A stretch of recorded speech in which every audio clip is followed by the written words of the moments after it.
What's going on, everybody? Welcome to another episode of the MCU Reviewed here on the Geekiverse channel. Today, we've got Avengers Age of Ultron. We had a really fun week last week with Guardians of the Galaxy, as we all clearly gushed about it. You saw that it shot all the way up to the top of the rankings. But so many questions for today. How much did we like Age of Ultron? Where is it going to go on our rankings list? Is it possible to even have as much fun as we had last week? Probably not, but we're damn well sure going to try. I'm Josiah Leroy. With me today, as always, my boys, Mr. Disruptoid himself, John Fick. John, you've got the Avengers logo on there. It's a beautiful shirt. Yeah, I love it, man. I'm excited about this one for sure. Mr. Rashawn Anderson, excited to talk some Avengers here. Yes, I am. I'm never not excited to talk anything Avengers. It doesn't matter what it is. Avengers, listen, sign me up. I'm there. Boom. I am an Avenger, actually. Done. Look it up. Marvel Encyclopedia. Well then, breaking news. I'm kind of interested to see what's happening. Yeah, how about that? I was there for just a couple of missions, not anything major. I mean, something to write home about. I'll take your word for it. Yeah. No Del Reed today, but as always, our show is presented by Fantastic. Fantastic is a division of 26 Shirts. They sell pop culture themed shirts, and 26 Shirts does sports themes one as well.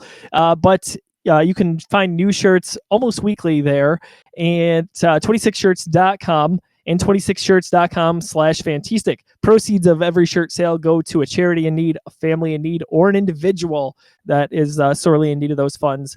You should see some of the success stories that they have. They have raised close to $800,000 for these families and charities and individuals since becoming a thing just a few years back. So check them out. They're generous enough to be giving away a t-shirt, donating a t-shirt from the Fantastic line to our audience. So get in the conversation later in the episode. If you haven't been following along in previous ones, there's an opportunity for a giveaway. So we'll go over that. But first, let's go over just kind of first impressions on the Age of Ultron. Kind of a polarizing film, not to the level I would say we've seen with a movie like Iron Man 3, but one that consistently takes some heat, I would say. John, why don't we start off with you, just kind of your base thoughts on the movie here. Yeah, and on that front, that's why I'll lead with this. I think that Age of Ultron is the most underrated movie in the MCU. And that's a big statement because it's still rated pretty highly. I mean, it's acclaimed. It's an Avengers movie. People love it, but in hindsight, people always kind of pick it apart as like the clear weakest Avengers movie, and they have a lot of gripes with it that I just don't agree with. I think it's incredibly underrated. I think thematically, not as a whole movie, thematically, it's my favorite movie in the MCU like to date. From phase 1 and phase 2, I think it has the coolest theme. I think it has awesome components where we see Avengers where just in very, very different situations. Like it puts them against each other. So we see them in a situation where they're being torn apart. We see them in a situation where they've created the problem. And kind of the world is, all eyes are on the Avengers because this is their fault.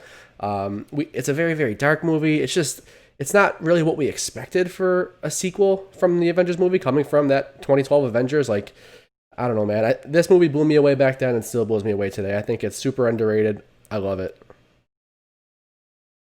Yeah, I'm kind of the same mind. So the Geekiverse existed when this movie came out. We're getting into that territory. And I wrote the review, and my headline was Age of Awesome, because I thought, truly it's a very good movie. It's a hard task to follow up 2012's Avengers. We've talked about the everlasting meaning behind how significant that was from a cultural standpoint, how many comic book movie fans it made just by its mere existence. So this was no easy task here, but I think they really largely did a good job with it. I understand some of the complaints with it, but I largely disagree. We'll kind of get into that. Rashawn, give us your take on Age of Ultron. Yeah, this was a film going into it. I mean, rightfully so. At this point, again, I always liked, superheroes and comic books and Avengers and stuff. But at this point in the game with the MCU, I was like, I couldn't have been more ecstatic. Like, again, you're after Winter Soldier, after Guardians, now an Avengers movie, finally, another Avengers movie, a follow-up to that 2012 masterpiece.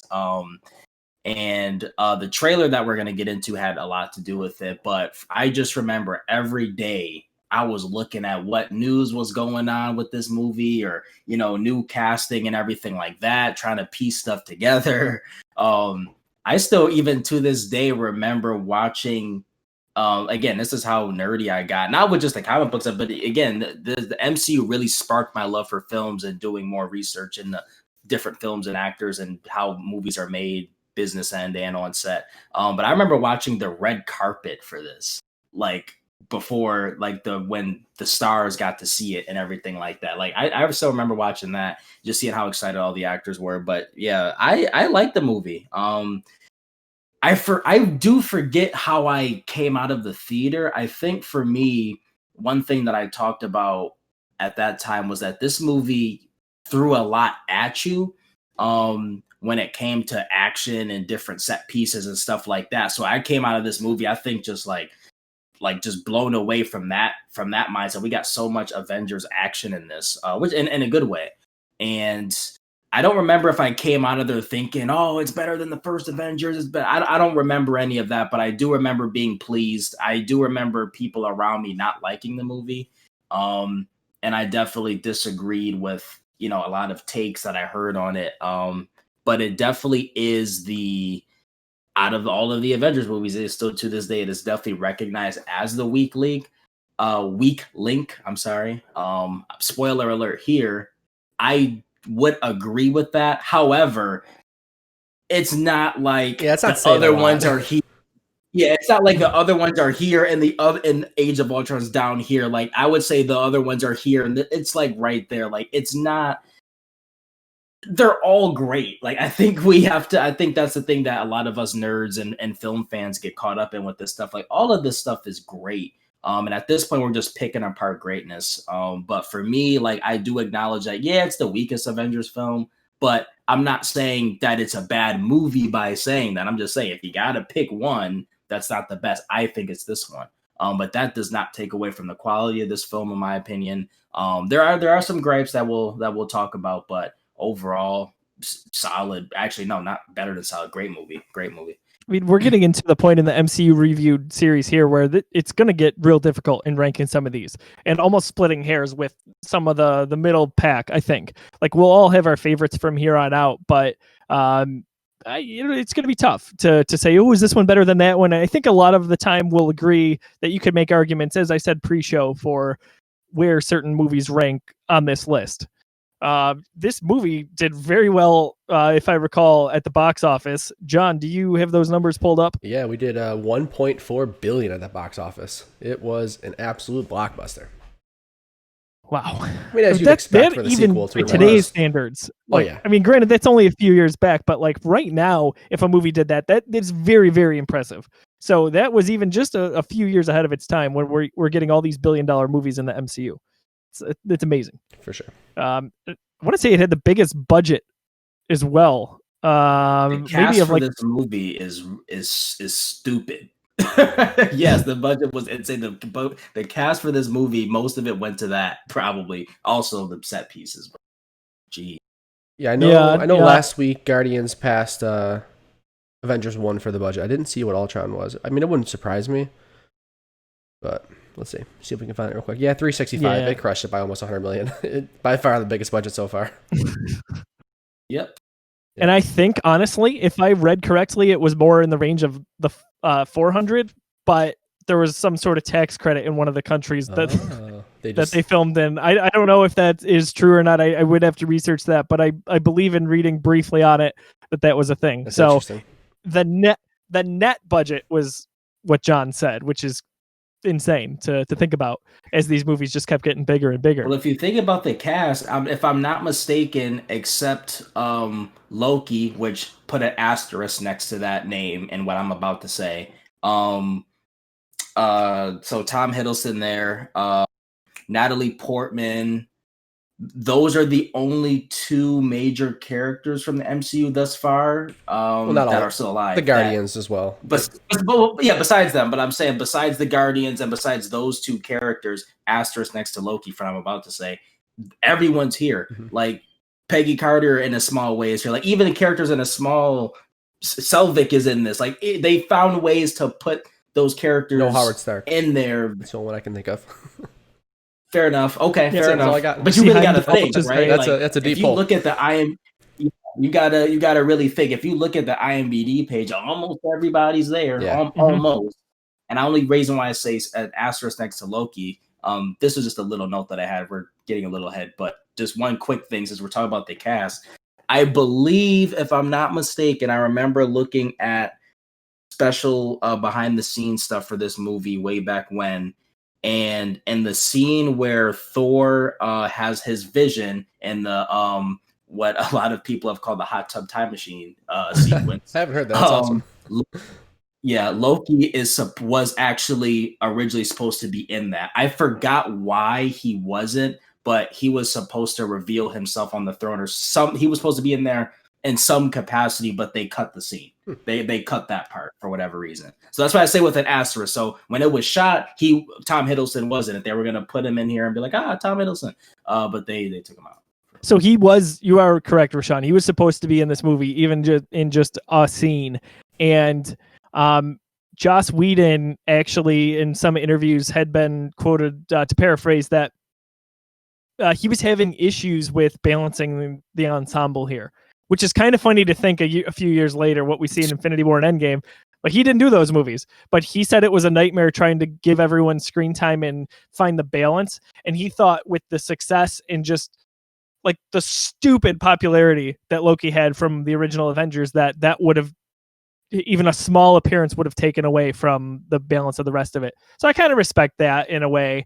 But I remember even too, Rashawn, you were saying in the lead up, you're looking for like every little thing going into this movie. And I remember too being like, all right, when are we getting the reveal that Loki's going to be here? Come on, we're going to get Loki, right? And it just felt weird that Loki wasn't going to be in an Avengers sequel. I figured he wasn't. And that was a lot of talk around that time. Like, how's Loki going to fit in? I was one of the people that was like, it doesn't make sense. Did you not see Dark World? Like, it wouldn't have made sense. But I don't blame anyone for. He was, again, such a beloved and such a major character. Yeah, you would think that he's got to be in it somehow, right? And they found a way, but they decided not to. And to your point about Joss Whedon too, just to talk about him real quick, since we won't for the rest of the show.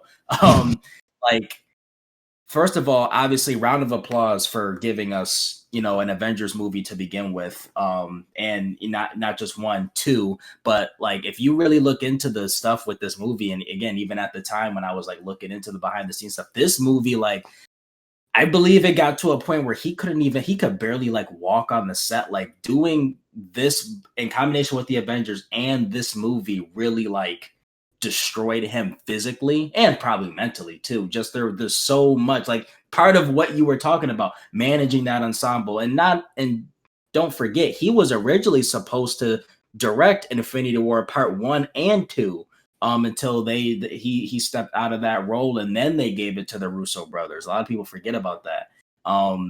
So this was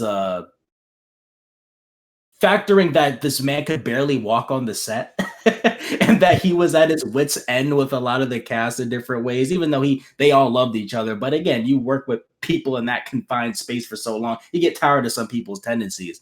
And they had talked about that, to where the main cast of Avengers used to be like, they used to drive him crazy in a lot of different ways.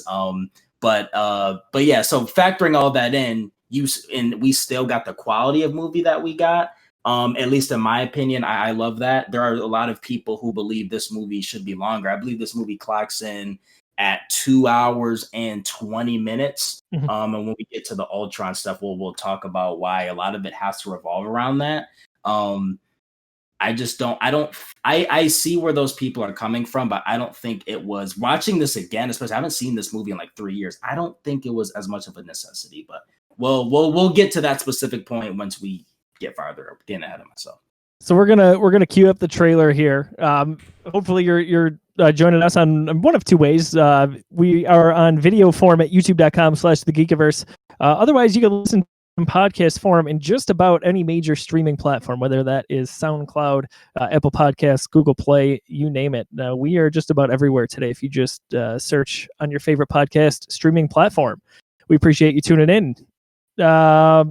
Trailer time. So we're going to take a step back here and look at the teaser trailer for Age of Ultron and react to it. All right. Whenever you guys are ready. Go ahead and play it, boys.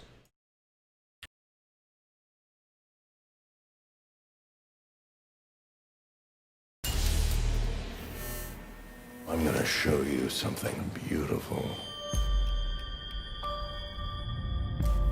Everyone screaming for mercy. You want to protect the world, but you don't want it to change.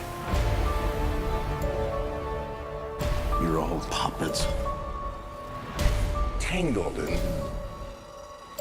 strings.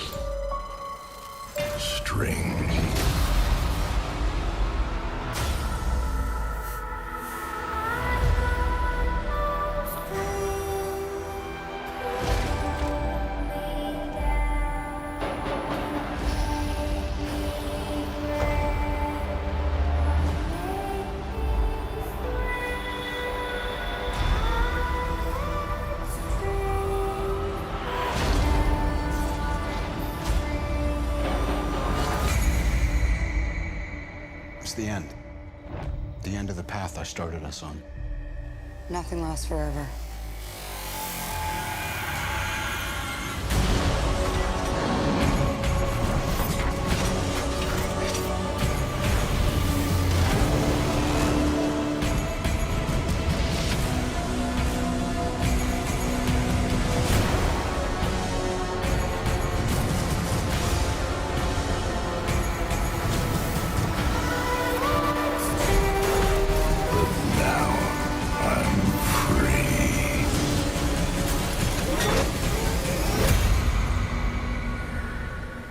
There are no strings on me.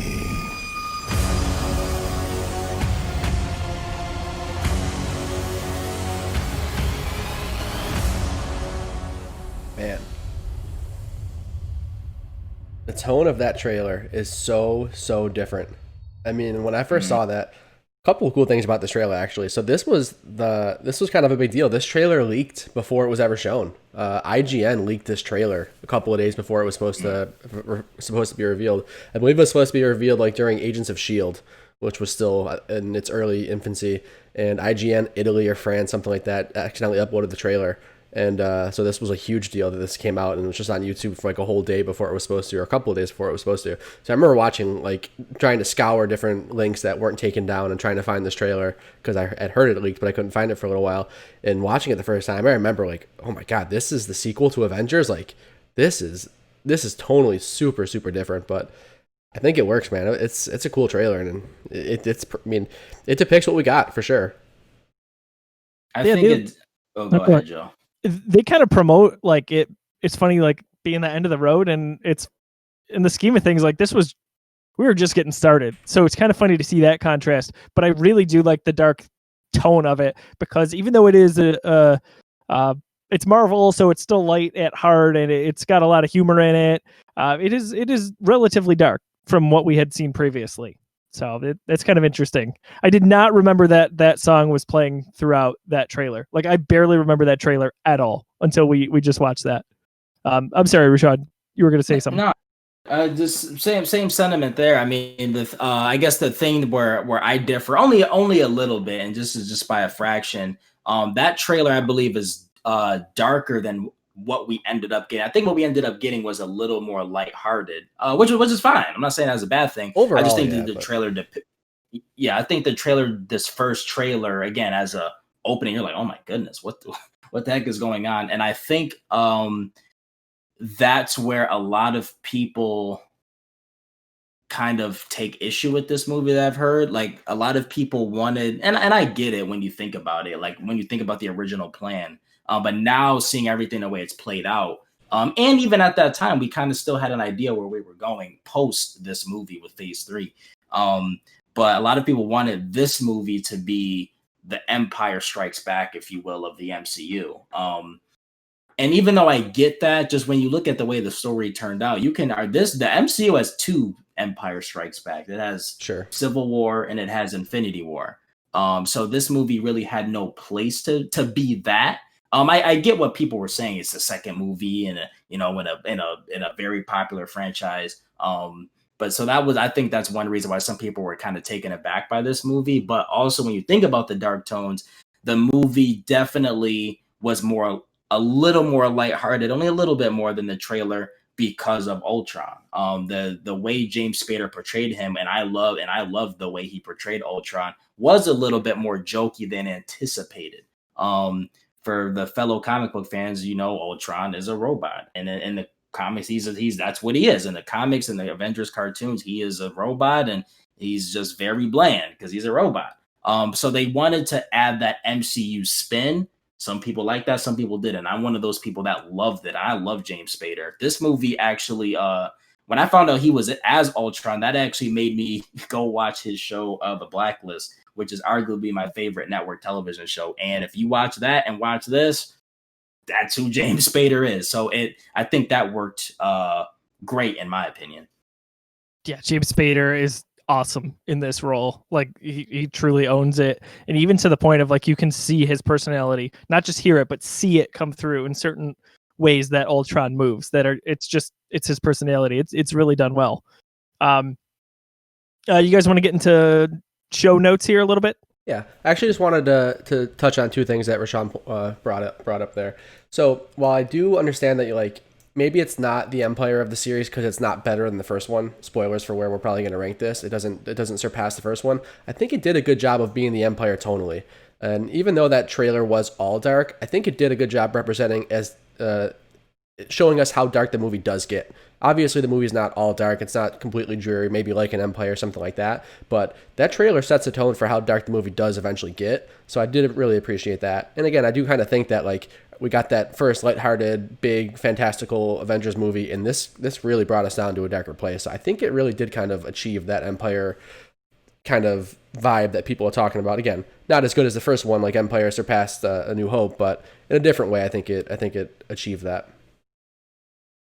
I see what you're saying, and I think it's interesting. We might have like three kind of different perspectives on this. My opinion is it almost is like an epilogue to the original Avengers in some way, or like a 1B.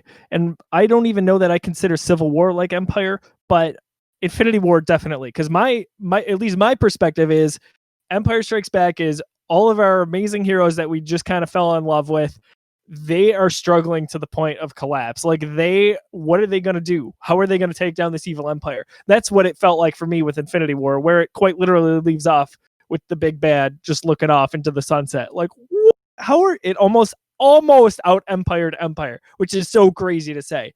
But I love that we've all got little different tastes with how we view it. Yeah. I think that's really cool because we're in the same realm, but it's a little bit specific once you break it down. And I will say that in a series with 23 films, I think you're allowed to have a couple of different empires if you need to, because it had its ups and downs. Because sure. after we went down here, we went back up. I mean, our very next film was Ant-Man, right? So like the MCU is a much longer time period to be able to ebb and flow with different tones. So I think we're all right in different ways. Something that this movie doesn't get enough credit for, even post Endgame, this movie sets up the rest of the MCU as we know it. Even today, going into Black Widow and whatever we're going to get before, a lot of the seeds that we are getting were planted by this movie. Everything that happens now is a direct result of all the events in this movie. Every major plot point that's not Guardians of the Galaxy factors from this. The stuff we get from Thor Ragnarok stems from this movie. Anything from a lot of the stuff in Ant-Man kind of stems from this movie and the Tony Stark stuff. Anything, obviously Civil War is, well, when we get to that movie, that's literally Avengers 2.5. That stems from this movie. Infinity War and so on. Even one of the things that I had in my notes, this was the first time, I'm not sure how in tune you guys were at this time, but the whispers of a Black Widow movie came from this movie. The scene where Scarlet Witch plays her mind games with her, and we start seeing a little bit of that. Of what is that thing called? KGB, the Red Room, I think. Well, KGB, but yeah, the Red Room. Yeah. That was when people first started asking Feige, like, is there a Black Widow movie in the works? And he would kind of play it off. He played it off for so many years, and went back and forth with different things. But now look, and I wonder if that movie gets made without that little snippet, or with obviously the fan demand after this movie, because that scene was so interesting to a lot of people. So everything that we talk about after, during this episode and after, give credit to Joss Whedon, Feige, everyone who worked on this movie, because it goes down in the MCU after this movie. Yeah, I totally had some notes on that, Rashawn. Those are great points with how it really, truly does not get enough credit for laying down the roadmap for where we go from here. Usually Civil War gets a lot of that credit, but I think you're right. It stemmed back all the way to here, whether it is your Black Widow movie or what we see in Civil War, which leads to the problems that they have in Infinity War. So this movie deserves more credit than I think it's gotten. Box office obviously says otherwise. Just kind of getting into some of my bullet point notes here.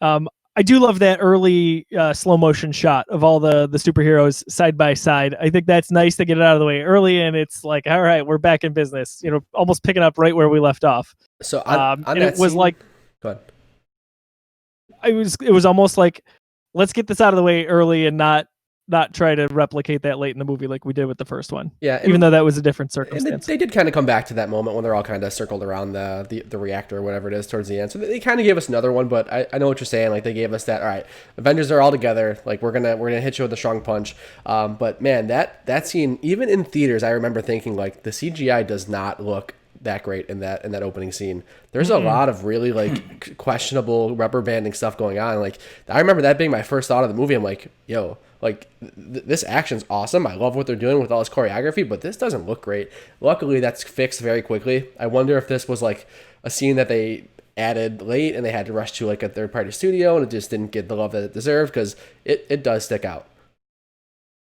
I agree. Even I think the better the TV quality, the worse 100%. It sticks out to me. But I do remember having that thought in theaters. Like, I remember watching like Captain America on his motorcycle, and specifically when he throws the motorcycle, like none of the gravity kind of just worked for me. And I remember sitting there like, oh man, I don't usually notice CGI in theaters because like you're at 24 frames per second and you're not really looking for that kind of stuff. But it stood out to me then. Again, they fix it. It's not constant in this movie. There's some awesome CGI later on, and you never think about it again. But weird note to start on for sure. Yeah, I can see your point there.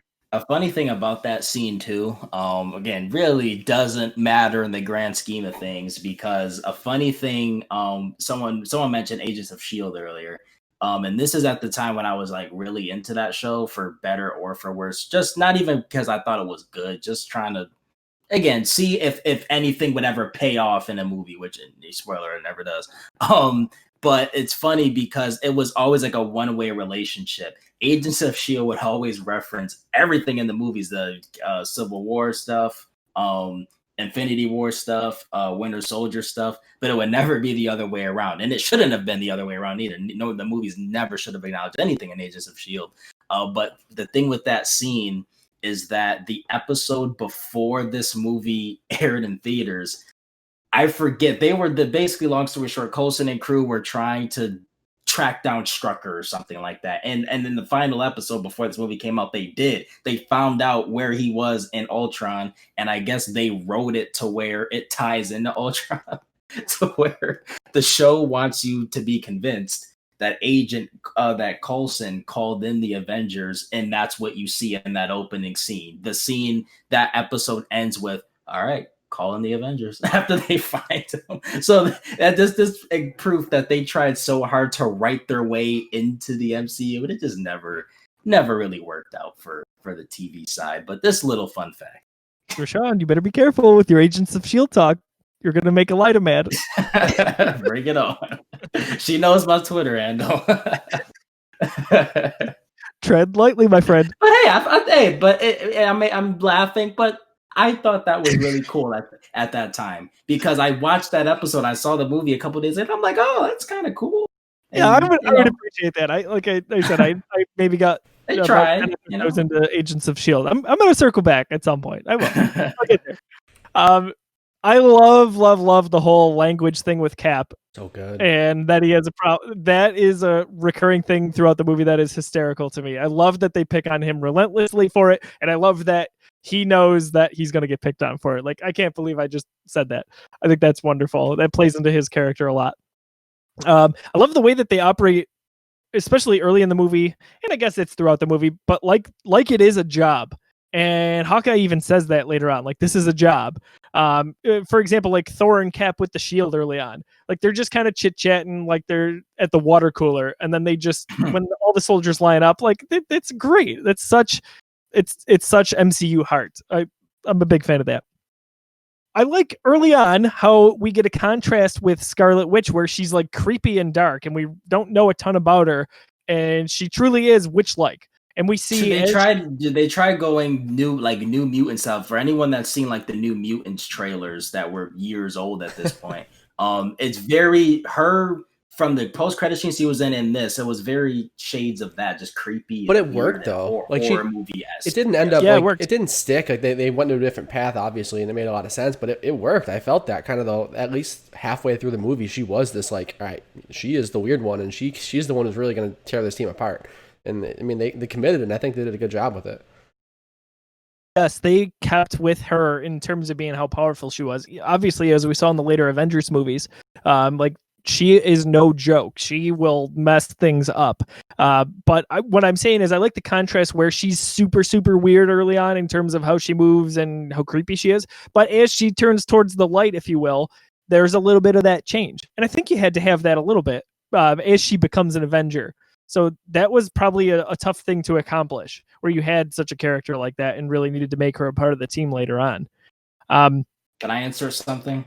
Yeah. Because I'm not sure. You may have this in your notes, because again, you're very detailed. But one thing that I love about that whole opening, just destroying Strucker's base thing, is the scene where him and his I'll call him his minion or his subordinate are talking. And he's like, can our men hold them? Or the guy, he walks, he's like, what's going on? He's like, it's the Avengers. And then he's like, can our men hold them? And the dude's like, it's the Avengers. What do you mean, can our men hold them? I find that hilarious. And then he was still convinced that his men could hold them. And then I love, like, there's a follow-up scene after that. He's like, all right, take no prisoners, we won't surrender. And he's like, all right, everyone draw back, then we're going to surrender. So good. I loved that, like, set the comedic tone. That was like, I mean, the Avengers had a little bit of that with Tony, like, saying he wanted to find a hole and poke it, and the language thing too. But just a whole really awesome opening sequence. They knew what was going on there for sure. My favorite line in the whole movie. It's early on and it just cracks me up, but it's from Thor. They're on the ship just after this opening sequence. And the Hulk is having some issues, and he goes, "The gates of hell are filled with the screams of his victims." And he has to backtrack it. All. Yeah, he's like, yeah, no, but the screams of like sprained deltoids. Yeah, and like I don't know if he says the word injured or hurt, but something like, it's so funny how he tries to back off of it. Yeah. I put on here that it's obvious that Thor is really funny in this movie, but this might be the best Thor. I would say absolutely pre-Ragnarok that we get, because I was gonna say, speaking of Thor, and I was mainly thinking in my notes I had Hulk, but for Thor 2 to a lesser degree, this is the last time we see those two characters before they completely more so Hulk, as you know, we'll get into with future movies, but that's the last time we see those two characters in the way that we knew them. This was the last movie that we got those two as they were. Interesting there. Yeah, that's a definite. Even another funny line from Thor when him and Tony are there and talking about their women, and he says Jane's better. Yeah, like he just doesn't know what else to say there. But she's better though. Really good. It's so great. So this is something I want to get into a little bit with you guys. I'm going to save my opinion. What do we think of Natasha and Bruce? Oh, I love it, man. And so I never really understood the whole, like, the people kind of felt like it was abrupt in this movie. I felt like the chemistry was there from the first one a little bit. They didn't go too forced with it. Obviously, they had a lot of different characters, a lot of different stuff to juggle in the first one. I thought they did a great job slowly setting the tone. The first scene, she does the lullaby. That's really cool. Like, okay, there's a way to disarm Hulk. Oh, wait, that's kind of, That's a relationship right there. And I thought that scene at the party, I love the whole party scene in general, but their little back and forth at the bar is so good. And it just reminds me how great of an actress Scarlett Johansson is. She just crushes that, and I love that scene so much. And that scene is what sold me on that relationship. I think she did such a great job. And even Mark Ruffalo, too, kind of just being the nervous, what am I supposed to say here? I don't really know what's going on. I loved it. Yeah, I love that he's clueless there. I think that's really good acting there. Rashawn, what did you think of them? I remember coming out of the movie, I'm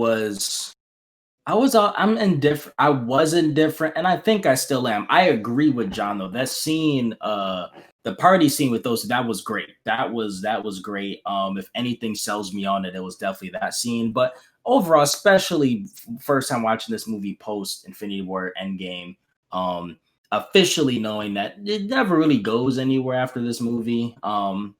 But it just makes me more indifferent. Again, I was already indifferent before, but it doesn't increase the movie or doesn't decrease the movie for me at all. It's just okay, like that was a thing, and move on. It's a life, life. One thing I'll speak to is like it doesn't go nowhere because it's a plot hole or because they couldn't figure it out. It goes nowhere because it couldn't go anywhere. I think they do a really good job of showing us that, like, yeah, man, like these. I mean, yeah. In fairness, they couldn't go anywhere because the universe was on the brink of destruction. There was no time to think about petty. Hey, you just left me like a couple years ago for an aircraft. Like, what's up with that? There was no time for that. Ain't nobody got time for that. I thought actually, in hindsight, now looking at their relationship, that it kind of makes sense. It sinks in for me, and I see it. I did not care for it at first. I was like, this feels forced. It felt out of nowhere. But again, in hindsight, I can kind of get there. The scene that sold it for me is the scene at Barton's house where like Banner just comes out of the shower. They're having a conversation and they're really both vulnerable there and honest. And that like gives me goosebumps to the point where they're talking about running off together and just like being apart from the Avengers and leaving that life behind. But the vulnerability, especially with how Bruce says, like, I can't have this. I can't have the family that I think you want. And she talks about the really, even to a bigger degree than what we see with her flashback sequence where we're seeing her train and go through the ceremony. When she explains it and talks about it, that is just hauntingly beautiful, because that's a really big deal for someone to talk about, that to not be able to have kids. That's a very serious thing. And the way that they just connected with how they were both really very similar people, even though they're really different at the same time. I thought all of that was really, really special. And again, it goes back to those actors and actresses' chemistry together with Ruffalo and ScarJo. Like that doesn't happen without those two there. And it kind of does get picked up again, almost slightly a little bit. Like we see the seeds of regret in Thor Ragnarok when he sees her video come up on the aircraft. And then we also see Infinity War, the first time they see each other, there's an awkwardness you can feel it in the air. So it wasn't completely abandoned, but it was a good thread. So like I said, at first I thought it was out of place, but the more I thought about it, the more I was like, yeah, it makes sense. The I Had Strings But Now I'm Free is, if you didn't know, it's from 1940, Disney's Pinocchio, which is a nice tie in there. There's a few references they're not really references, but they're almost like pre-Easter eggs, I call them. Like they were little details that, as Rashawn said here, hey, there's a lot that happened in the MCU after this, and it all stems back from Age of Ultron.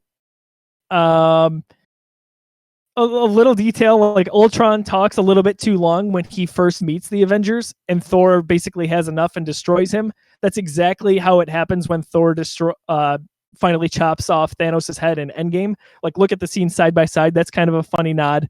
Tony actually says, quote unquote, the Endgame in this movie. There's Wakanda references, not just with the tattoo and the vibranium, but with Ulysses Claw. Like this, think about that. We get that character, just a few movies later on. And I also put that as a side note, this was a big year for Andy Serkis, right? We had him in this movie, and then we had him as Supreme Leader Snoke in Force Awakens, just about a half a year later. What did you guys think about the flashback/fear sequence? So I'm talking about when Scarlet Witch is in all of their heads. Specifically, we've got Natasha, Thor, and Steve. I think there's a little bit of a contrast to all three of them. But how did you think that was delivered? Why don't we start with John? I think overall I like it. It makes a lot of sense, and I like the way it kind of like shows how truly powerful Scarlet Witch is, if not physically, just like, and she can really get in your head, and that's a dangerous thing for someone for people that are this powerful, right? I think the only one that really kind of missed for me was Thor. I just feel like I didn't really connect with that flashback, and obviously in hindsight, his little sequence that we get later in the pond or whatever, and his flashback make a lot more sense. But I remember seeing the movie and just being like, the Thor one I could have done without, or I was kind of taken out of. The rest I thought were really, really well done and really interesting, gave great development for all those characters, stuff that we've never seen before, stuff that we got to go back to, like with Cap in the 40s and with Peggy. I thought it was a great way to kind of just expand on characters and kind of go back to some old stuff too. I thought it was cool. Rashawn, what do you think of everything that went on there? I agree with everything he just said, and the recipe to making the Thor scene better, you should have just kept Loki in it. 100%, yeah. Word. Yeah, they should have done that.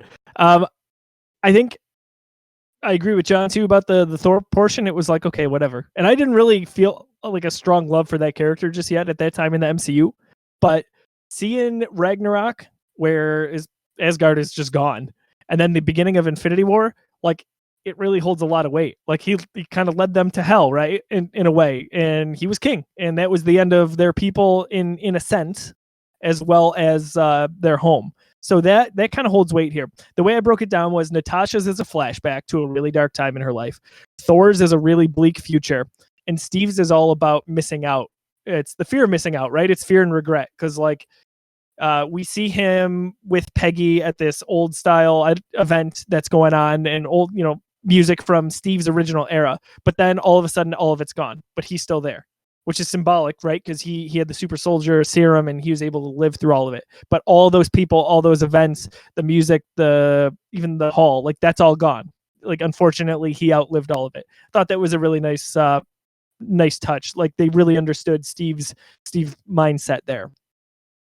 I love the Hulk Buster battle. I thought it was fun, and mostly because of Robert Downey Jr.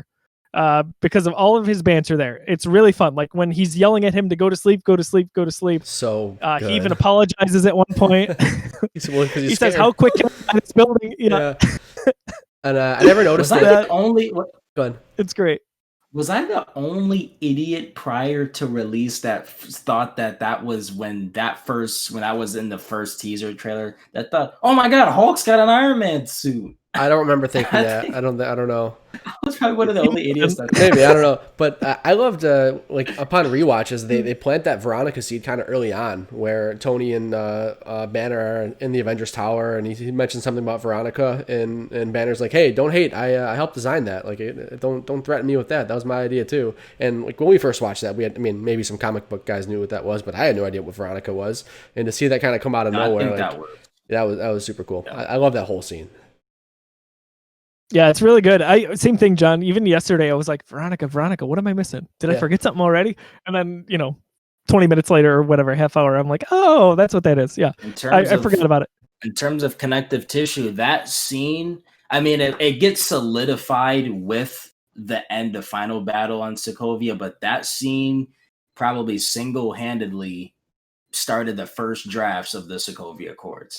Yes. Oh yeah, no doubt. Single-handedly. No doubt. Like that battle single-handedly did it. Again, it was solidified with the final battle, and they had to drop an entire city. But that scene right there, this whole thing in general, I mean, like this world-threatening event was their fault. This was Tony and Banner's fault. Like, there's nothing in this film that paints the Avengers in a good light, other than the fact that they eventually get everyone out of it with minimal casualties. But I mean, well, I guess not too minimal when we see what happened in Sokovia in Civil War.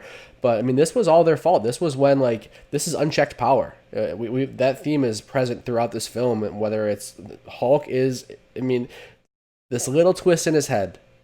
This is the world we live in. Apparently this can happen. That little twist in his head, and this guy can destroy an entire city. Tony Stark, unchecked power. He designs this and create this crazy AI and didn't even think he succeeded. And then all of a sudden it's now the world threatening. I mean, I thought this was... back to Iron Man 2. They already wanted his stuff to begin with. Exactly. That goes back to that's he was planted too. Yep, for sure. So that's always already been planted. Now we kind of see, like, what everybody was worried about, because everything comes to fruition. And That's one of my favorite themes about this movie is that everything goes wrong for the Avengers, and this does set the precedent for Phase 3 and probably eventually even Phase 4.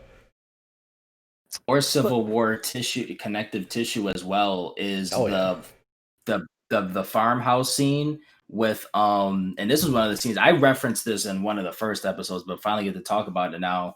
The scene with Cap and Tony when they were chopping up the wood. And Tony's like, listen, I don't trust the guy with the dark side. And then Cap's like, maybe you just haven't seen it yet. And then you get them going at it with the when Cap tries to stop them from creating another super AI life form thing. You see, obviously, physically they were going at it, but in terms of the ideologies and wars with words, you saw that with that farmhouse scene. And how cool was it to see Chris Evans, Captain America, just rev a piece of wood? Yeah, that was super cool. Get a bigger shirt, bro. Like, come on, man. That thing is painted on. Yeah, remind me of Dwight Howard. It was crazy. That's exactly what I had. This planted a lot of seeds for Civil War with that. We saw like the terror of them cleaning up in the wake of that Hulkbuster battle.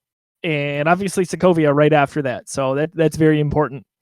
I love the conversation between Clint and his wife and how he talks about the Avengers and kind of says they're his mess. And she's protective and says, hey, basically, like, you've got to come back and help out raise our family. But at the same time, she supports him being a part of the Avengers. I thought that was really nice. This is a great movie for Clint Barton. What did you guys think of Nick Fury's presence in this movie? I'll go. I liked it. I think it wasn't forced too. I think that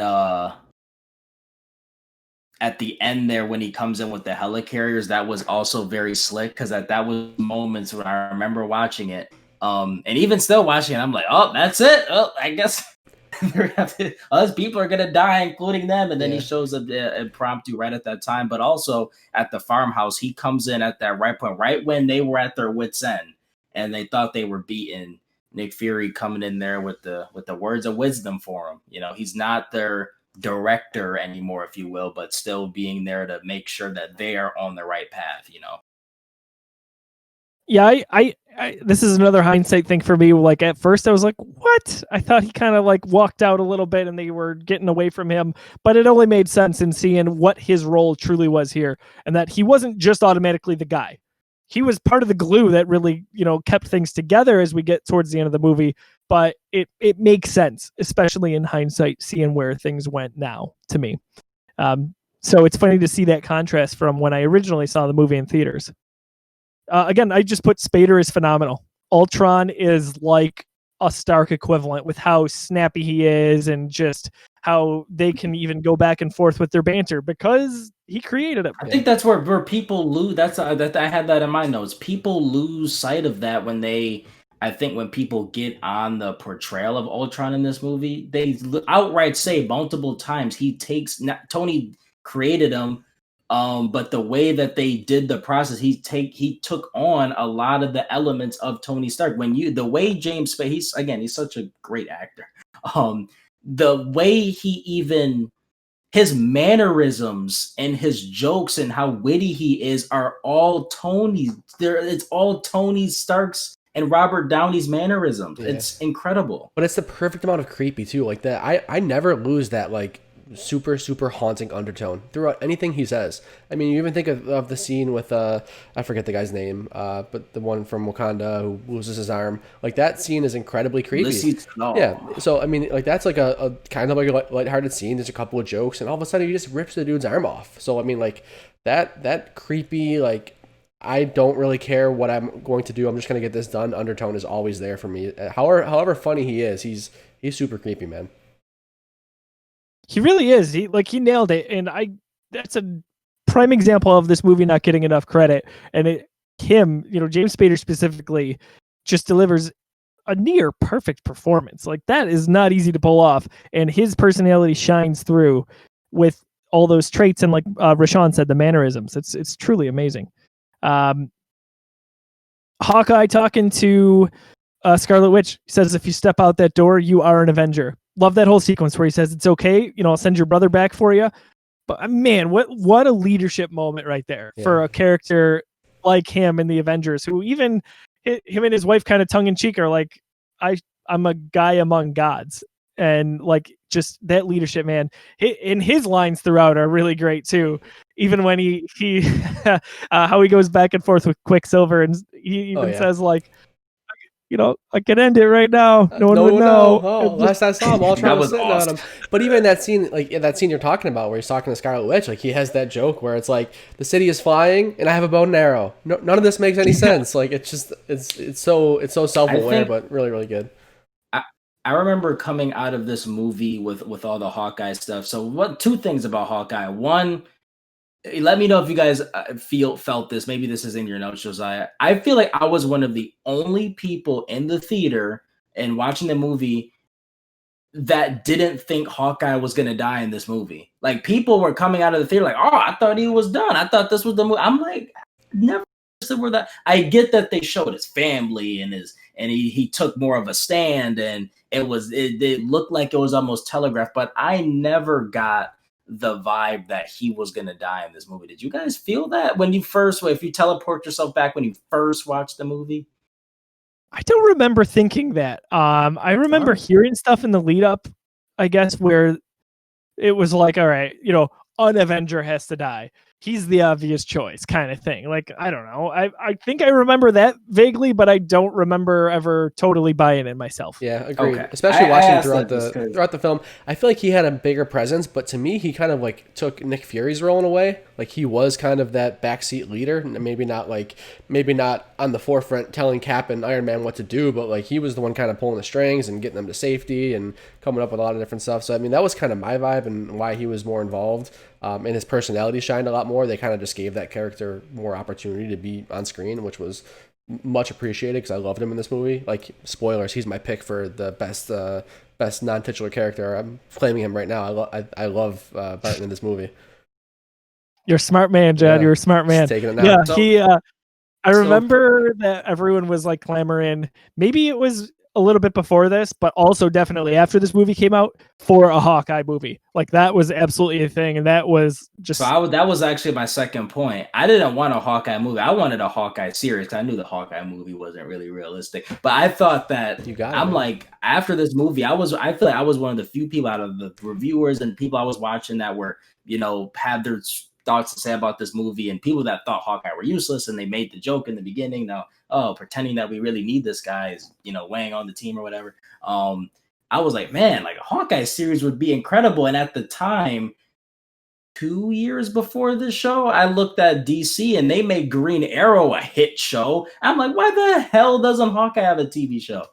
So that was one of the main things that I took away from this movie. I'm like, Hawkeye needs a mini, even if it wasn't a TV show, a mini series. I even resulted going that long. I'm like, just give my man 6 episodes. Yeah, but to be fair, just give him a crazy mission. This was before Disney Plus, and our only touchstone was Agents of S.H.I.E.L.D. Yes, and you just gave us a whole dialogue about how they didn't even want to acknowledge Agents of S.H.I.E.L.D. existed. So I don't think we were clamoring for a TV show just because we didn't think that they were focused and they would be fully into it. So like this is MCU. Remember this? I think this aired the same year as Daredevil season 1. That was another part of my thinking as well. I'm like, if you could do a Daredevil show for minimal money, this dude has just a bow and arrow, just have him shoot stuff with it. Have him shoot some bad guy out of the air, and that's in 6 episodes. Sounds great. Just have him shoot stuff with it. That sounds incredible, actually. Honestly, I'm very, very excited for that series whenever that surfaces. I know a few things have been delayed, obviously, with what's going on this year, but sign me up. I want more of the character. Full circle, I get my wish. You got your wish. What's crazy is even at the time, Rashawn was like, he should get his own series, and Disney should add just like this streaming service just for like, this. Add Disney. They should call it Disney Plus. No, it was crazy. He came up with it. I have great foresight, not that great foresight. not for to plan out a streaming service. I predicted castings in the MCU, but never not some that. Well, now everything you say is on film, so now you got to make these predictions for years down the line. I'll say two that don't have anything to do with this, but just for food for thought for future movies. I promise you, I am not lying. I swear on everything, I am not lying. I said that Chadwick Boseman should be Black Panther, and I also said Benedict Cumberbatch should have been Doctor Strange before they were ever cast. Wild. Those are the two that I said. Captain Marvel, I was close. I wanted Emily Blunt. Brie Larson was in my top 3. Yeah. A lot of people would share that sentiment, I think. Yeah. I put last thought on Barton, that Tony says maybe I should take a page out of Barton's book in kind of like buying this secluded house, this farm. Yeah. Tony kind of does that, right? He see him in Endgame with absolutely does that. House. That scene has a lot different nowadays. I mean, that's literally what he does. It's when you watch Ultron now, if you're not thinking of Endgame, it's like it's a mirror image of that life. It's super cool. He's got the family, right? He's got the wife and the daughter. It's awesome. I love that reference nowadays. He said he's gonna take a page out of. He did it, man. Gotta love it. So Pietro Maximoff. Let's talk about that real quick. We were talking about death, and I put that. I think this death is tough, even though he's a new and relatively unestablished character. Man, that last quote, "You didn't see that coming." That just hits so hard because it is playful, but it's like, oh my gosh. Cool. Like he gets it, and he captured the essence of what it was to be an Avenger in a very short period of time. And obviously that is a very, very important and heavy death for the character that becomes Scarlet Witch over the movies that follow this. That means a lot, as we see in her emotion on screen, how powerful she is, even just in her torment when she falls to her knees and just everyone around her is just gone. Evaporated. I think this character death was really well done, and it could have been an easy plug and play, like we're going to kill someone off, but not someone from the main Avengers. But they really did it in a nice emotional way that had meaning on a lot of fronts. How did you guys think that was done and executed? I agree. They made it matter, and I think that this character in general takes a lot of heat just because he's always compared to Evan Peters' Quicksilver from the X-Men movies, which is awesome. Maybe one of the best things about those X-Men movies is the Quicksilver. So I think people often give him the short end of the stick because he's not as good, but I still think he's a great character. I think the development's there, and I think, like you said, the death is earned, and they set so many different angles up, like the banter with him and Barton. You just talked about a scene literally 2 minutes ago in the movie where Barton was like talking about killing him, and all of a sudden he literally dies right in front of Barton. He's like, oh shit, this kid just gave his life for me. Like, and then the effects that it has on Scarlet Witch and kind of the foundation for her character as an Avenger. Yeah, I think it's super well done. Rashad, overall thoughts on that? Yeah, for me, I definitely agree, especially when the movie first came out. He definitely suffered from that syndrome of, Quicksilver, Evan Peters' version was just that much better. You see something like that in the DCEU where Ezra Miller suffers from that, where no matter how good his Flash is, Grant Gustin is just better, and there's nothing you can really do about it. And I think that's the same thing here. And even putting, obviously, those X-Men movies to the side, because they have been pushed to the side, and we haven't really thought about those in many years. So watching this with a fresh lens again, I still don't really care for him that much, but the significance that he does have when you think about, obviously, his death and what that meant for Wanda's character, and then you kind of see, even in Civil War, Hawkeye, he still continues to be protective of Wanda. You see that in Civil War, yeah, and you saw it in this movie too, and that it started in that scene and it carries over. So where those two were always linked, and I think you still see it in Endgame. I think in Endgame, at Tony's funeral, they're sitting together and they had a little scene. I believe, if I'm remembering that correctly. Well, so it. But go ahead. Yeah, I was gonna say that was kind of more so because they both had lost somebody. Like she had lost Vision and he had lost Natasha. So that was kind of. But you're right. Those roots are there. Yeah, those roots are definitely there. Yeah, and I think they're just their relationship, the crux of it. It started pre-death, but really when Quicksilver does die, that's it spreads to it. But besides that, character-wise, he wasn't wasn't anything special. I like seeing them zip around and destroy robots, but other than that. I do think even with him zipping around, like they made it feel like it was a little bit earned because like he's out of breath a lot of times, and it's like, hey, this actually takes energy. Like there's some thought. He's not just like this invincibly fast person. So I thought that was kind of nice. I kind of see your point too, Rashad. Like it's not a character that you could get super attached to, but I did think they found a nice middle ground with how impactful the death ended up being. Last two things here, just for me. We almost got our Avengers Assemble. And boy, was it worth the wait as we got to Endgame, because it gives me chills. It is one of my top movie moments ever. Like, I hard pressed to find one that I like more than that. And then we got the first look at the Infinity Gauntlet, which obviously was going to mean something very, very special just a few years later, 3 years later, to be exact. So, that was nice to finally hear about it and talk about it and get all the references to the Infinity Stones. And we finally got the seeds of that. And I like with that too. You started getting the obviously back-to-back movies. You got Thanos in some capacity now with Guardians and this back-to-back theatrical appearances. But I also like how, again, even leading up to that, when before Thor zips back to Asgard, again, just his hot tub time machine moment. He saw the stones, but then he figured, all right, somebody, not just something, somebody is orchestrating different events. Some doesn't seem right, and you started seeing our, that purple Titan is slowly. Yeah. It was great. It's crazy, but it's like from like 2012 to eventually 2019, like. Waiting for the havoc that we knew Thanos was gonna have on this universe. I don't even know what analogy. It's just like watching like just the slow meteor coming. Like you barely saw it. You check the next day, it's like getting closer, and then you check the next day, like what the heck? And the payoff was so good. Always nice. They crushed it. And the payoff and that was the key. Yep. They could have met the payoff. Could have so been bad. All-time disastrous, but it was all-time great. I just want to get to Infinity. We should watch like 3 movies next week, guys. Let's just triple up. Let's get there. I'm so pumped. Well, here's the thing that I thought after this that I didn't, because again, my first rewatch. This is my first rewatch of Ultron, even before since before Infinity War came out. But I guess if you're really, really a casual fan. I was always of the mindset that you can't. I still think you can't.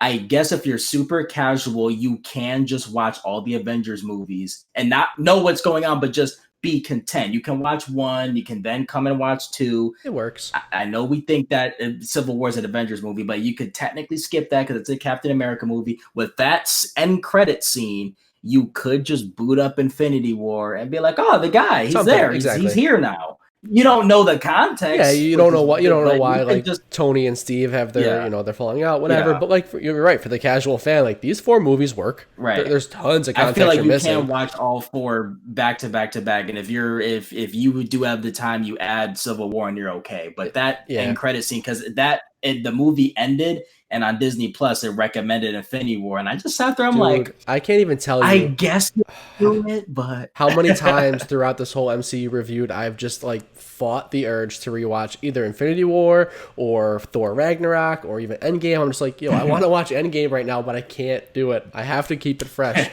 I have to go week to week. I'm so committed to this, just doing it naturally, and it's been a bummer sometimes. It's been hard to stay on task for sure. And I truly, like I said, I really, to different degrees, love all of these movies. But there are certain ones, whether it was Ragnarok or Infinity War, I'm just like, maybe I should just watch the opening of Infinity War. Just see what happens. But no, I can't. I can't do it because I'll just watch the whole thing. Any notes that you guys wanted to go over before we go on to favorite non-title character that John already One more funny one. In this, you can find this picture online. I'm sure you guys are nerds. You've seen this picture. But when this movie first came out, and we go back to the first scene when they have that scene when they're all together and they're about to, kick some butt there.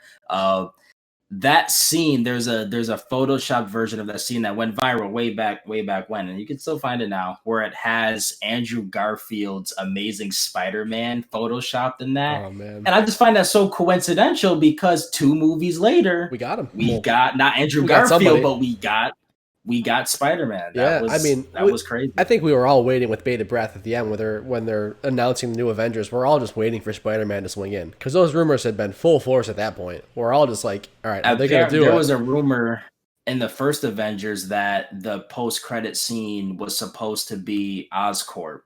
And by in the background by Stark Tower. I had heard that specifically the scene that I'm talking about, that final scene where they're doing the Avengers, they tried to get that deal done with Sony in time for that to happen, for that to be like the one big like final payoff for the movie, and then it just ends, and then they have to explain it later. I can't even imagine what the theater. I would have lost it. I don't know how real that is, but that could just be a fan theory. But I've heard that they tried to get him in that final swing, but they couldn't get the deal done until he comes into Civil War.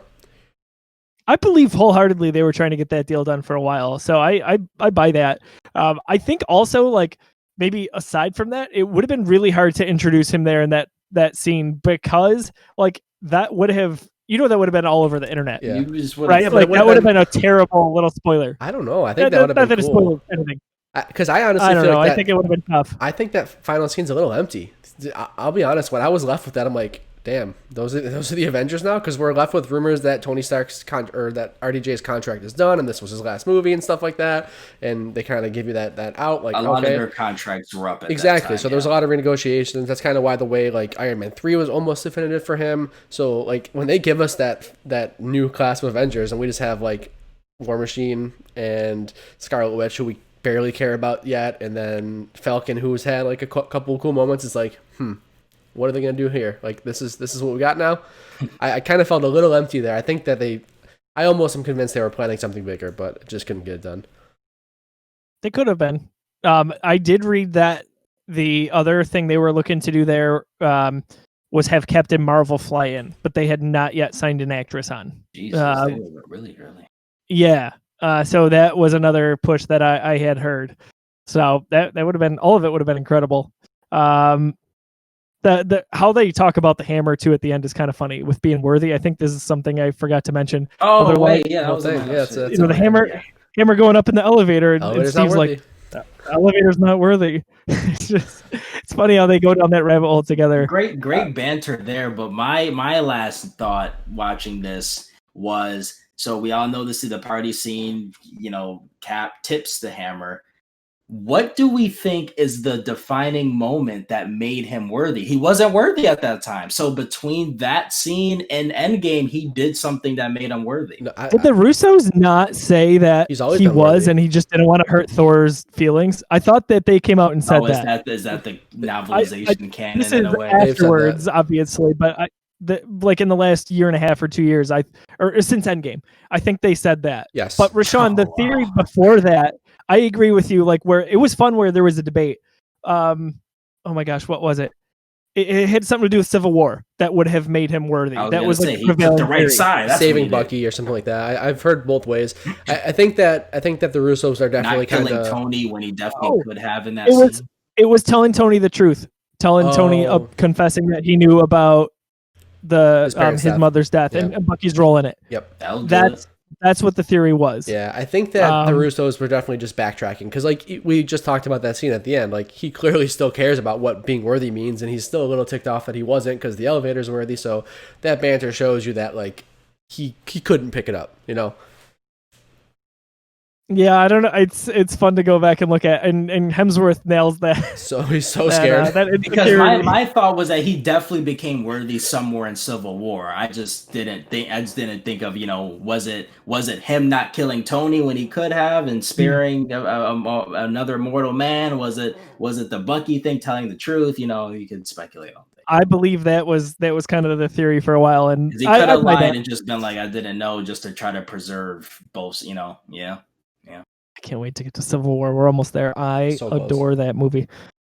All right. We kind of started with John's here. Rashawn, why don't we go with favorite character, really? Because there's a lot to choose from. Well, I'll still play by the way. I'm not going to pick an Avenger because that's cheating. I think for me it would have to be Ultron. Especially since Hawkeye is taken. I'll go with Ultron just because, again, I think the more I think about it, I know people complain that his origin story was rushed, but at the same time, the movie was already 2 hours and 20 minutes. And second, but what more did you want? He's a robot. Like, what more origin story did you want? That was a common complaint when the movie came out, and that they felt that scene with him and Jarvis was rushed or whatever. Blah, humbug. I don't believe that. I think it was fine. I love James Spader's portrayal. The thing that I mentioned about the way that as an actor that he was still able to portray Robert Downey and Tony Stark's mannerisms into the character, taking on the notes that, hey, he's taking on a lot of some of Tony's personality as well. I think that was brilliant. I like that they just didn't go, again, classic comic book or even the Avengers TV show style where I am Ultron, I will destroy planet Earth, and Ant-Man, you will not. I'm glad they didn't go that, because if they would have went that route, people would have been complaining this movie would be perceived worse than it is. So people that say they want that, I believe you're lying as well. I like that they added the MCU touch to it. It works. He's a perfect combination of a darker villain mixed with that comedic tone. And I think, unfortunately, just what it suffered from, especially only a couple years after Avengers, was he better than Tom Hiddleston? Is Loki? No. And I think that's just what it came down to at that time. People just thought he wasn't better than Loki, so they didn't like the portrayal. But in combination between the portrayal by James Spader, the way the character was written, it was great. It'll never happen, but I'm one that I would not mind Ultron coming back in some capacity. In the world of comic books, is anyone really dead? No, they're already talking about Robert Downey Jr. maybe will come back one day as Iron Man. So no one's ever really dead, especially not an AI robot. They could make anything. But yeah, I would definitely love to see Ultron again. But even if not, which we probably won't, it was great. I loved it. I will say that to quote Luke. Oh, go ahead. Oh, go ahead. No, your quote. I want to hear your quote. Go. No, you. Go. I was going to say, to quote Luke Skywalker, no one's ever really gone. There you go. See, that was a better bow tie than I had. No, I wanted to talk more about Ultron. I think that, I'm not going to disagree with anybody that they say that Loki's a better villain, but Ultron's my favorite for sure. I think I like Ultron the best. I could see every argument in the book that Loki's a better villain. He carried Avengers 1 more than Ultron carried Avengers 2, and maybe objectively he was just a better written villain and stuff like that, but I like Ultron better. I like his creepy tones and I love his jokes, and I personally I'm a more of an Ultron fan than a Loki fan. And I like that they gave him some form of a heart also.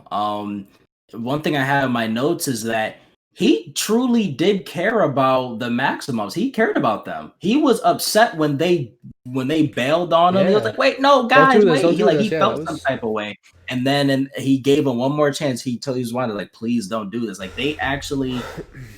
And again, I think that's why some people try, he's supposed to be an AI, so I'm supposed to have emotions. But again, for the MCU tone that they did and the way that they wrote it, it worked for me. And I liked that they added it. And on the flip side, that's more of his heart from a love standpoint, I guess, quote unquote. But even, again, you see it with Ulysses Claw. He was pissed off that anyone compared him to Tony Stark. He was genuinely upset about that. And that riled him up.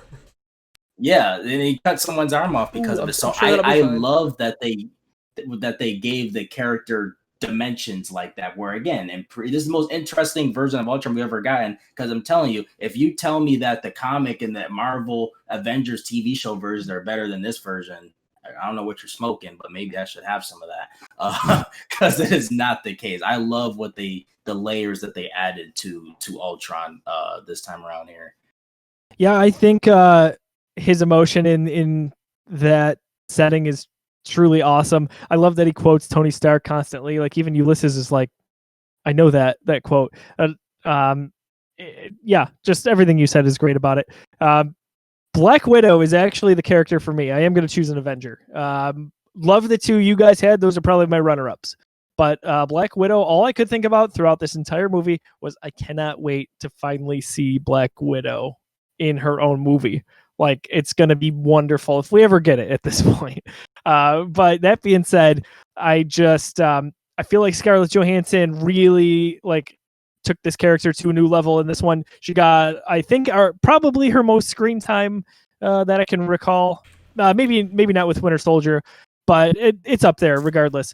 She had a lot of really nice emotional moments that really, really made you feel for this character, really made you understand her reason for doing what she does, even seeing how close she is with the Bartons, and she's Aunt Natasha, right? Like I love all of that.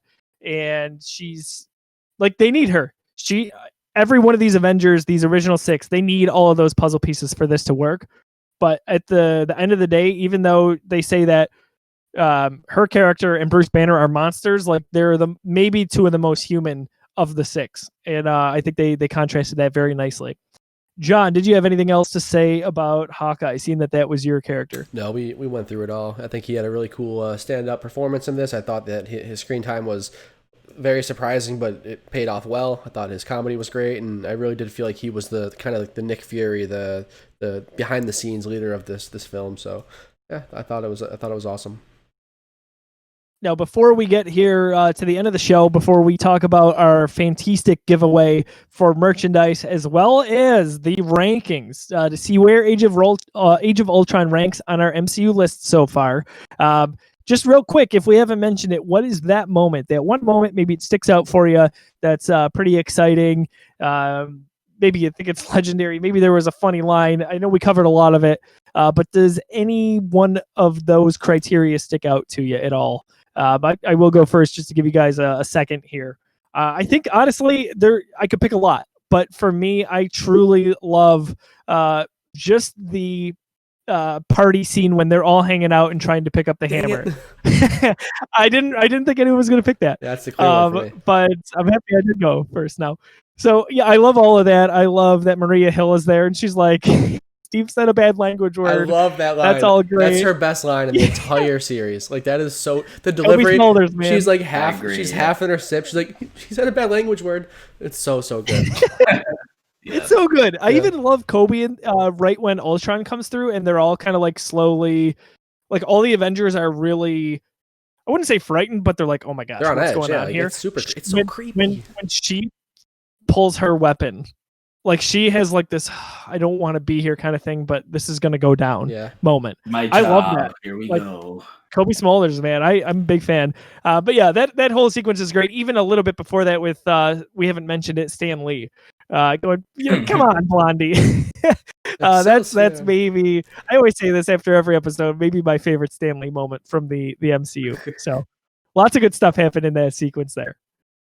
I'm just doubling down. John, you feel the same way. I'm right? doubling down. Yeah, that's. I mean, I think it's worth pointing out. Triple. I think it's worth pointing out the house scene for very similar reasons. One of my notes that we didn't explicitly say, but we kind of touched upon, is like we see the Avengers in very, very human situations in this film, and both of those scenes, the house scene with Clint Barton's family and the party scene, we see them in just very human, like, relaxed roles. We don't really see that often, especially not all of them in the big screen, right? Not together. We see them in some of these kind of like one-off movies where they're kind of just doing their own thing, but to have all these people in a room, like at that party scene trying to pick up the hammer, or just having a couple of shots, or the flirting scene at the bar, which I think is so good, or then fast forward to Clint's house, they're all just kind of chilling and they're like, what? This guy has a wife?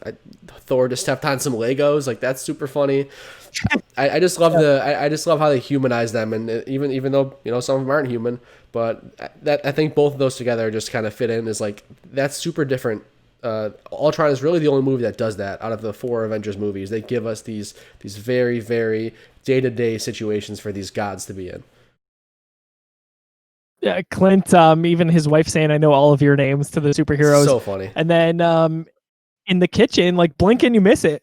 But it's great when Hawkeye, you know, throws the bullseyes with the 3 darts. And he just kind of does this, you know, when Iron Man looks over at him. Yeah. It's so perfect. It's so great because I feel like a lot of other movie studios would have made that such a moment to focus on, and it would have been like in a trailer. But this, it was just so quick. And if you were paying attention, you're like, oh, that's very, very good. Rashawn, you said you're tripling down on that? Triple, yeah. Gotta love it. It's without moments like that, and without this movie, I think a lot of the stuff we see in Civil War, Infinity War, and Endgame is not as meaningful. It's just not. Civil War. Yeah, we get a lot of depth here, or I would even argue Endgame with Barton's family. We know how much that family means to him now, as it should, and that's what we get because of this movie, which again is often, I think, panned among fans.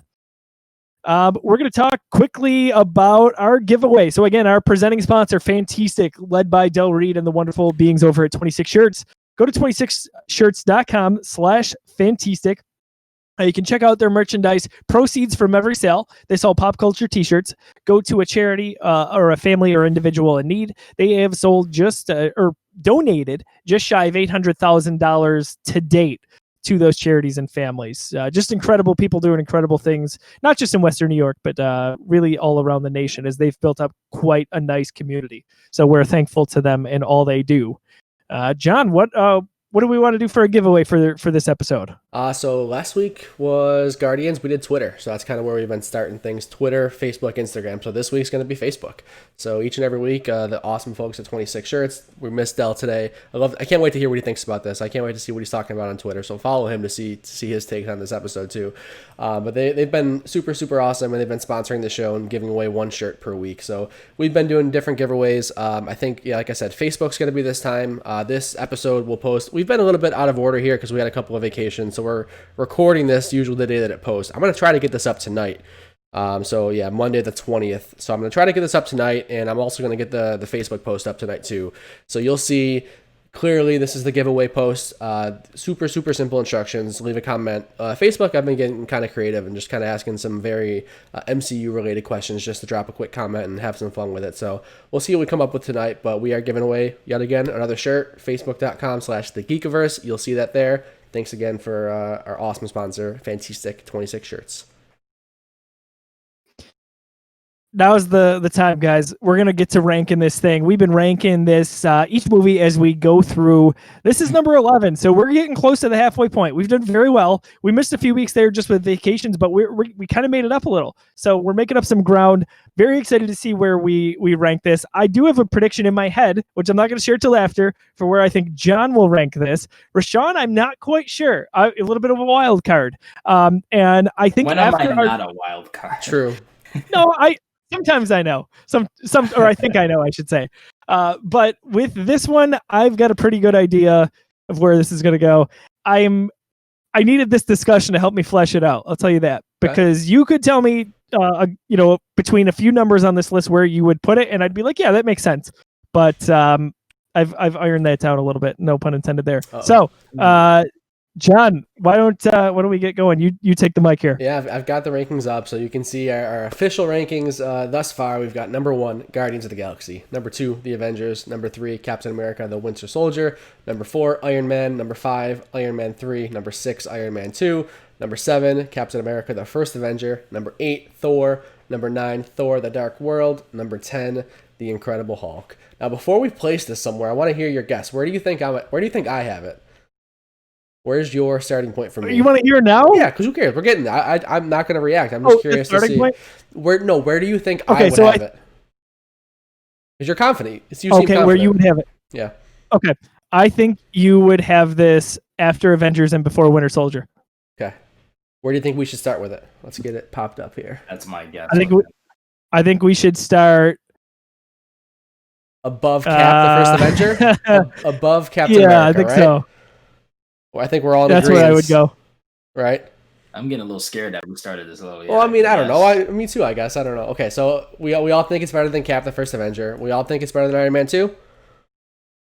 Yes. Yeah, this is where I'm worried about Josiah. Do you think it's better than Iron Man 3?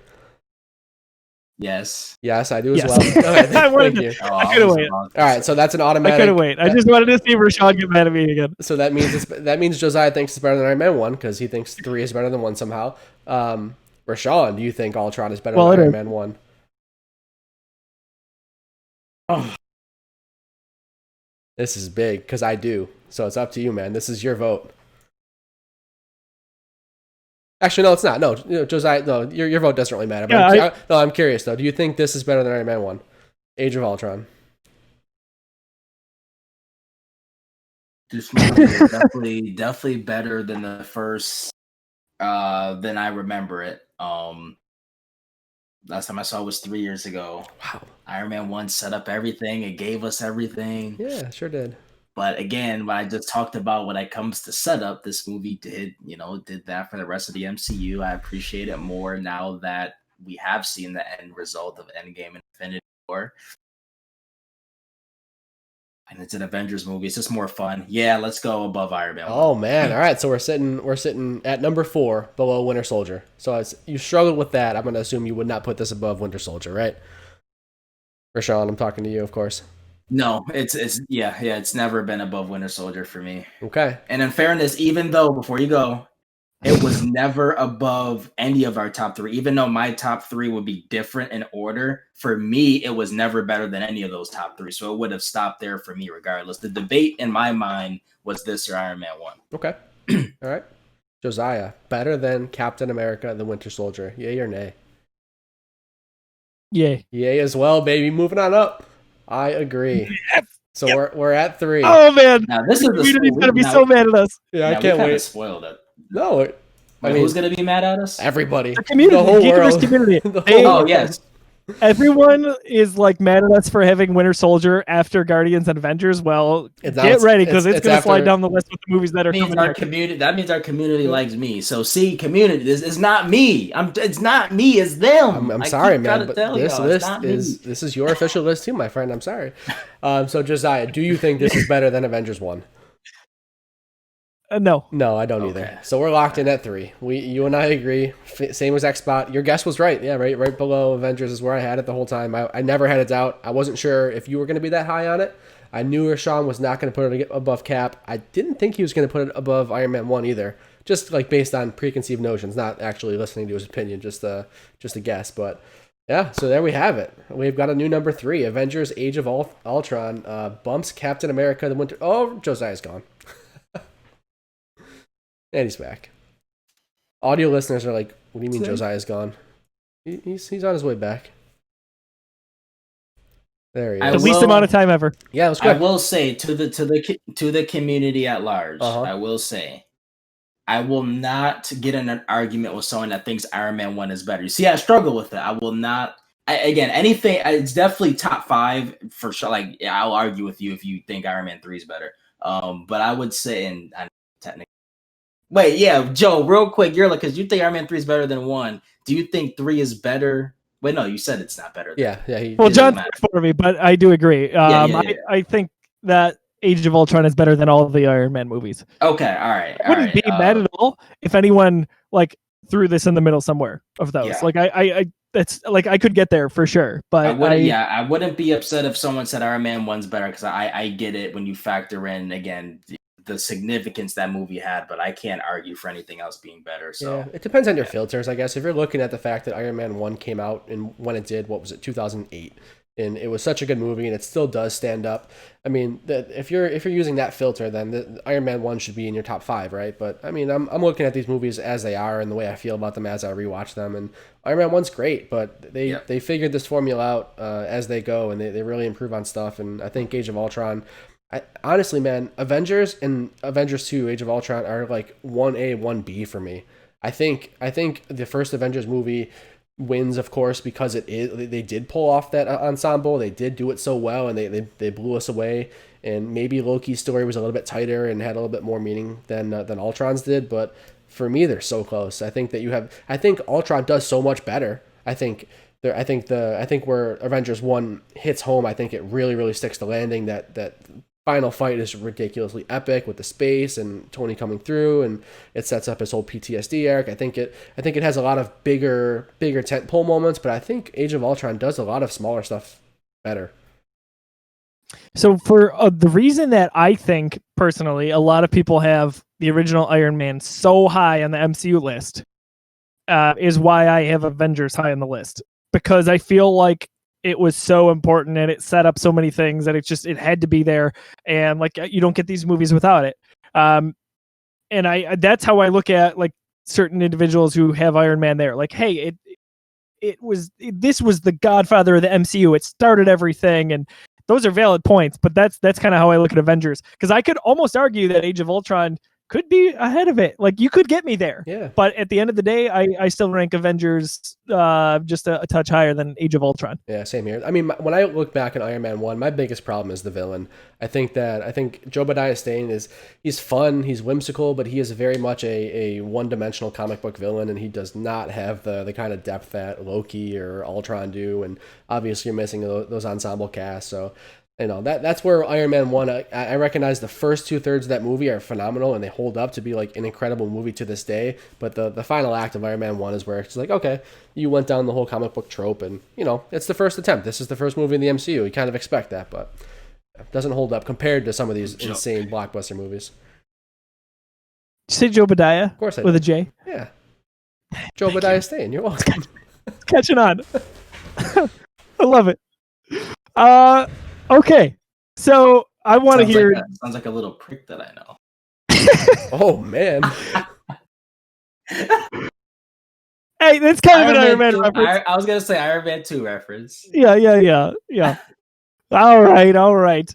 So I really do want to hear where the listener, the viewer, where you have this. So hit us up on this status at facebook.com/thegeekiverse. Tell us how different your list looks like, or if it is accurate, which it is, So again, facebook.com/thegeekiverse. We're going to wrap things up here.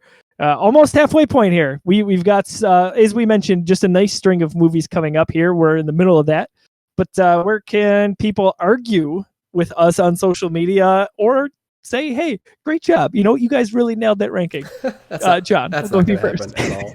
I can't wait to get into this one. If they could, if they wanted to. Some people will, but some other fellow Geekiverse members are going to have a field day with this, and I can't wait to hop into those conversations. You can find me on Twitter and Instagram at Disruptoid. Right now, talking about all things Ghosts of Tsushima. That game is taking my life over, so that's all I'm talking about. And then baseball starts this week too, so I'll be talking about that. So if you want those two things, follow me. If not, I don't know, got nothing for you. Follow Rashawn. Rashawn, we can do that. I threw you a softball. Twitch. Yeah, there you go. Alley-oop, slam dunk right now. Twitch for video game streams and Twitter for all the stuff we talk about on here. True King Zero. Come holla at your boy. You must do it. So we all basically have taken a break from Ghost of Tsushima on PS4, so we could do this for you. So hopefully you are enjoying that as well. We love video games at the Geekiverse. You'll enjoy our video game show, Geeks Got Game, which is bi-weekly. That is on podcast form across SoundCloud, Apple Podcasts, Google Play. You mention it, it's there. Also on youtube.com/the Geekiverse. I am at Josiah D. Leroy talking about very similar things to these fine gentlemen here. Next week, hopefully we'll have Dell back. If not, he'll be there in spirit is what I'm trying to say. We've got Ant-Man. So the nice kind of comedic follow-up here, a little bit lighter adventure. I think this was a movie that I saw coming and I was like, we're still going on. This is how a lot of people felt about Guardians of the Galaxy. Like, really? This is going to happen? Well, we got it. We got a really, really nice rendition from Paul Rudd. And of course, you'll have to tune in next week to hear all of our thoughts on that. And of course, everyone's favorite non-title character is going to be Louise, right? Yeah, maybe you'll have to tune in. For Rashawn and John and Dell in spirit, I'm Josiah. We'll catch you guys soon. Thanks for tuning in.